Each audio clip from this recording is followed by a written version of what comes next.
Ayatollah খামিনিকে শহীদ করা হয়েছে।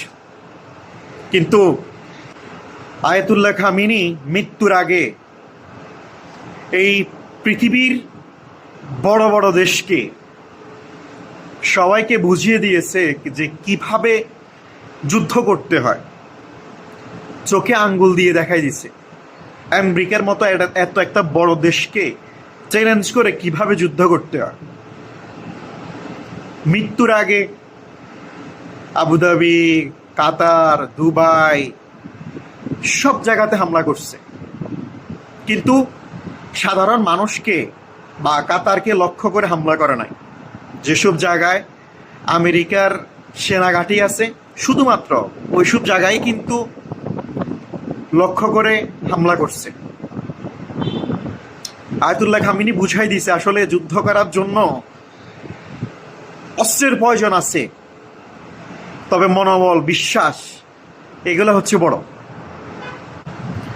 আমি আমার জীবনের শেষ মুহূর্ত পর্যন্ত আমি সবসময় ইরানকেই সাপোর্ট করব।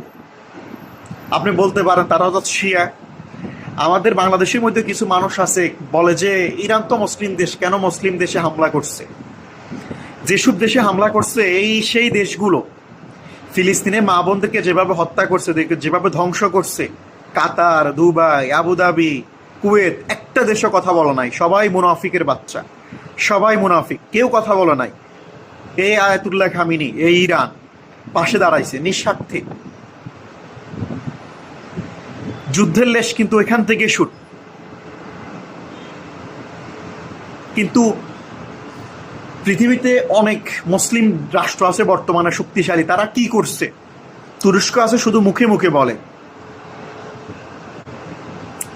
যখন ইসরায়েল ইরানে হামলা করছে, তারপর ফিলিস্তিনে হামলা করছে, এই মুসলিম দেশগুলো চুপচাপ। তারা আরব নামের কলঙ্ক। আপনি শিয়া বলেন, যাই বলেন, ইরানেই ঠিক। এই মধ্যপ্রাচ্যে যদি ইরান যদি কোনোরকম শেষ হয়ে যায়,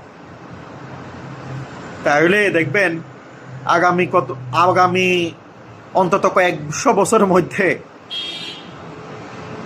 মুসলিম বিশ্বে কোনো মুসলমান দেশ উঠতে পারবে না, উঠতে দেওয়া হবে না। আল্লাহ আয়াতুল্লাহ খামেনিকে জান্নাতুল ফেরদাউস দান করক। সেলুট।